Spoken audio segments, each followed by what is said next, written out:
जय श्री कृष्णा। राधे राधे। आप सभी का दिन शुभ और मंगलमय हो।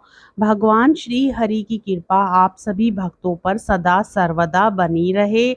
आज सुनिए ज्येष्ठ महात्म का तीसरा अध्याय। तीसरे अध्याय में आज हम सुनेंगे ब्राह्मण द्वारा अपनी शक्ति का परिचय, मृतक को जीवित करने का आश्वासन, मालवती का पति के महत्व को बताना और काल, यम, मृत्यु कन्या आदि को ब्राह्मण द्वारा बुलवाकर उनसे बात करना। तो कथा को पूर्ण श्रद्धा और विश्वास के साथ श्रवण करें। ऐसा करने से आपको पुण्य फल की प्राप्ति निश्चित ही होगी। मित्रों, कथा सुनने से पहले चैनल को जरूर सब्सक्राइब कर लें ताकि आप ज्येष्ठ महात्म की कथाओं का श्रवण रोजाना कर सकें। अब सुनिए आगे की कथा। ब्राह्मण बोले, पतिव्रते, इस समय तुम्हारे प्रियतम किस रोग से मरे हैं? मैं चिकित्सक भी हूँ, अतः समस्त रोगों की चिकित्सा भी जानता हूँ। सती मालवती कोई रोग से मृतक तुल्य हो गया हो अथवा मर गया हो, किंतु यदि 1 सप्ताह के भीतर ही घटना हो तो मैं उसको, जीव को, चिकित्सा संबंधी महान ज्ञान के द्वारा चुटकी बजाते हुए जीवित कर सकता हूँ। जैसे व्याध पशु को बांधकर सामने ला देता है, उसी प्रकार मैं जरा, मृत्यु, यम, काल तथा व्याधियों को बांधकर तुम्हारे सामने लाने और तुम्हें सौंप देने की शक्ति रखता हूँ। सुंदरी, जिस उपाय से रोग देहधारियों के शरीरों में ना फैले, वह तथा रोगों का जो जो कारण है वह सब मैं अच्छी तरह से जानता हूँ। मैं शास्त्र के ज्ञान तत्व के अनुसार उस उपाय को भी जानता हूँ जिससे व्याधियों का दुष्ट एवं अमंगलकारी बीज अंकुरित ही ना हो। जो योग से अथवा रोग जनित कष्ट से देह त्याग करता है, उसके जीवित होने का उपाय क्या है, इसे भी मैं योग धर्म के प्रभाव से जानता हूँ। ब्राह्मण की यह बात सुनकर सती मालवती के मन में उत्साह हुआ। वह मुस्कुराई, उसके चित्त में स्नेह उमड़ आया और वह हर्ष से भरकर बोली। मालवती ने कहा, अहो, इस बालक के मुख से कैसी आश्चर्यजनक बात सुन गई है। यह अवस्था में तो बहुत छोटा दिखाई देता है, परंतु इसका ज्ञान योग वेताओं के समान उच्च कोटि का है। ब्राह्मण, आपने मेरे प्रियतम पति को जीवित कर देने की प्रतिज्ञा की है। सत्पुरुषों का वचन कभी मिथ्या नहीं होता, अतः उसी क्षण मुझे विश्वास हो गया कि मेरे पति जीवित हो गए। वेद वेताओं में श्रेष्ठ ब्राह्मण, आप मेरे प्राण वल्लभ को पीछे जलाइएगा। पहले मैं संदेहवश जो जो पूछती हूँ उसी उसी बात को आप बताने की कृपा करें। इस सभा में जब मेरे प्राणनाथ जीवित हो जाएंगे और जीवित होकर यहाँ मौजूद रहेंगे, तब मैं उनके निकट आपसे कोई बात पूछ नहीं सकूंगी, क्योंकि उनका स्वभाव बड़ा तीखा है। इस सभा में ये ब्रह्मा आदि देवता विद्यमान हैं। वेद वेताओं में श्रेष्ठ आप भी यहाँ उपस्थित हैं, परंतु आप सब लोगों में से कोई भी मेरा स्वामी नहीं है। यदि स्वामी अपनी पत्नी की रक्षा करता है तो कोई भी उसका खंडन नहीं कर सकता, तथा यदि वह उसका शासन या उसे दंड देता है तो इस भूतल पर दूसरा कोई स्वामी से उसकी रक्षा करने वाला नहीं है। इसी प्रकार देवताओं में इंद्र अथवा ब्रह्मा और रुद्र में भी ऐसी शक्ति नहीं है। स्वामी और स्त्री में पति पत्नी भाव संबंध जानना चाहिए। स्वामी ही स्त्रियों का कर्ता, हर्ता, शासक, पोषक, रक्षक, इष्ट देव तथा पूज्य है। नारी के लिए पति से बढ़कर दूसरा कोई गुरु नहीं है। जो उत्तम कुल में उत्पन्न हुई कन्या है, वह सदा अपने प्राण वल्लभ के वश में रहती है। जो स्वतंत्र होती है वह स्वभाव से ही दुष्टा है, उसे निश्चय ही कुलटा कहा गया है। जो दुष्टा है मनुष्यों में अधम है तथा पर पुरुष का सेवन करती है, वही सदा अपने पति की निंदा करती है। अवश्य ही वह किसी नीच कुल की कन्या होती है। ब्राह्मण, मैं उपवहन की पत्नी, चित्ररथ की पुत्री और गंधर्वराज की पुत्रवधू हूँ।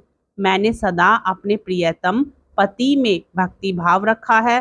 वेद वेताओं में श्रेष्ठ ब्राह्मण आप सबको यहाँ बुलाने में समर्थ हैं। अतः काल, यम तथा मृत्यु कन्याओं को मेरे पास ले आइए। मालवती की यह बात सुनकर वेद वेताओं में उत्तम ब्राह्मण ने उस सभा में उन सबको बुलाकर प्रत्यक्ष खड़ा कर दिया।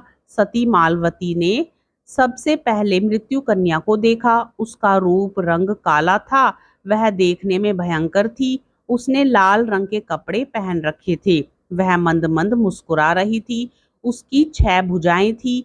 वह शांत, दयालु और महासती थी तथा अपने स्वामी काल के वाम भाग में 64 पुत्रों के साथ खड़ी थी। तत्पश्चात सती मालवती ने नारायण के अंशभूत काल को भी सामने खड़ा देखा। उसका रूप बड़ा ही उग्र, विकट तथा ग्रीष्म ऋतु के सूर्य की भांति प्रचंड तेज से युक्त था। उसके 6 मुख, 16 भुजाएं और 24 नेत्र थे। पैरों की संख्या भी 6 ही थी। शरीर का रंग काला था। उसने भी लाल वस्त्र पहन रखे थे। वह देवताओं का भी देवता है। उसकी विकराल आकृति है। वह संहार रूपी काल का अधिदेवता, सर्वेश्वर एवं सनातन भगवान है।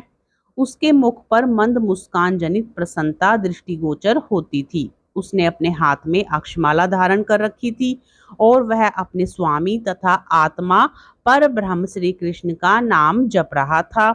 इसके बाद सती ने अपने सामने अत्यंत दुर्जय व्याधि समूहों को देखा, जो अवस्था में अत्यंत बड़े बूढ़े होने पर भी अपनी माता के निकट दूध पीते बच्चों के समान दिखाई देते थे। तदंतर उसने यम को देखा, जो धर्माधर्म के विचार को जानने वाले परम धर्म स्वरूप तथा पापियों के भी शासक हैं। उनके पैर स्थूल थे, शरीर की कांति श्याम थी। धर्मनिष्ठ सूर्य नंदन यम पर ब्रह्म स्वरूप सनातन भगवान श्री कृष्ण का मंत्र जप रहे थे। उन सबको देख महासाध्वी मालवती के मुख और नेत्र प्रसन्नता से खिल उठे। उसने निशंक होकर पहले यम से पूछा। मालवती बोली, धर्म शास्त्र विशारद धर्मनिष्ठ धर्मराज प्रभो, आप समय का उल्लंघन करके मेरे प्राणनाथ को कैसे लिए जाते हैं? यमराज ने कहा, पतिव्रते, समय पूरा हुए बिना तथा ईश्वर की आज्ञा मिले बिना इस भूतल पर किसी की मृत्यु नहीं होती। जो मरा नहीं है ऐसे पुरुष को मैं नहीं ले जाता। मैं काल, मृत्यु कन्या तथा अत्यंत दुर्जय व्याधि समूह, ये आयु पूर्ण होने पर जिसके मरण का समय आ पहुंचता है, उसी को ईश्वर की आज्ञा से ले जाते हैं। मृत्यु कन्या विचारशील है। यह आयु निशेष होने पर जिसको प्राप्त होती है, उसी को मैं ले जाता हूँ। तुम उसी से पूछो, वह किस कारण से जीव को प्राप्त होती है। मालवती बोली, मृत्यु कन्या, स्वामी के वियोग से होने वाली वेदान को जानती हूँ। अतः प्यारी सखी बताओ, मेरे जीते जी तुम मेरे प्राण वल्लभ को क्यों हर ले जाती हो?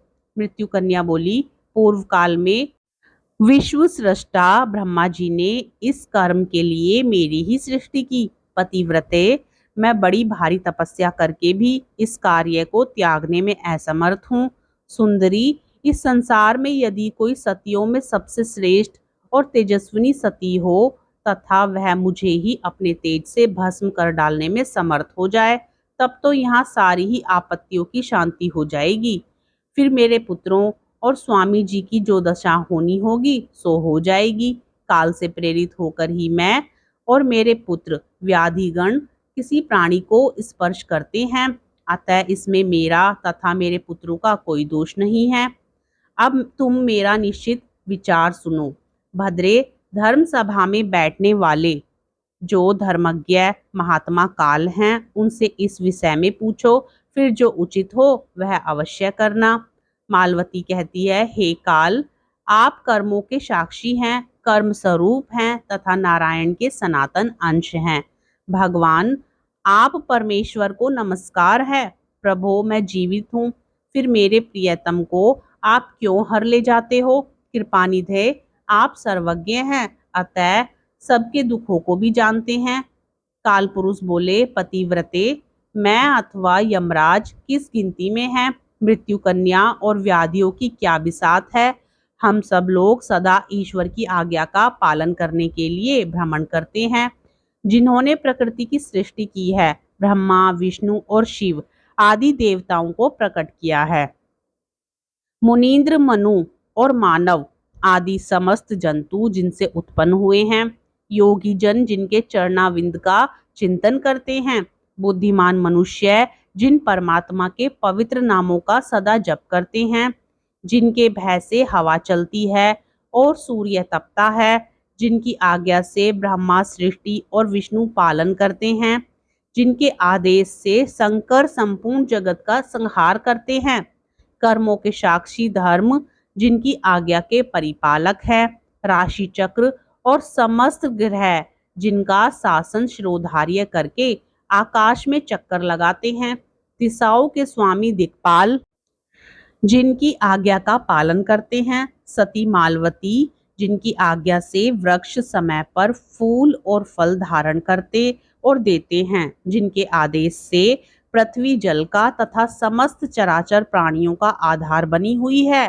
क्षमाशील वसुधा जिनके भय से कभी कभी सहसा कंपित हो उठती है, जिनकी माया से माया भी सदा मोहित रहती है, सबको जन्म देने वाली प्रकृति जिनके भय से भीत रहती है, वस्तुओं की सत्ता को बताने वाले वेद भी जिनका अंत नहीं जानते, समस्त पुराण जिनकी ही स्तुति का पाठ करते हैं, जिन तेजों में सर्वव्यापी भगवान की 16वीं कला स्वरूप ब्रह्मा, विष्णु और महाविराट पुरुष उन्हीं के नाम का जप करते हैं, वे ही सबके ईश्वर, काल के काल, मृत्यु की मृत्यु तथा परात्पर परमात्मा हैं। उन्हीं श्री कृष्ण तुम्हें संपूर्ण अभिष्ट वस्तु तथा पति भी प्रदान करेंगे। ये सब देवता जिनकी आज्ञा के अधीन हैं, वे सर्वेश्वर श्री कृष्ण ही संपूर्ण संपत्तियों के दाता हैं। शौनक ऐसा कहकर काल पुरुष चुप हो गए। तत्पश्चात ब्राह्मण ने पुनः वार्ता आरंभ की। आगे की कथा हम अगले अध्याय में श्रवण करेंगे। आज की कथा आपको कैसी लगी? कथा पसंद आए तो कमेंट बॉक्स में जय श्री कृष्णा अवश्य लिखें और साथ ही चैनल को सब्सक्राइब करना ना भूलें। राधे राधे, जय श्री कृष्णा।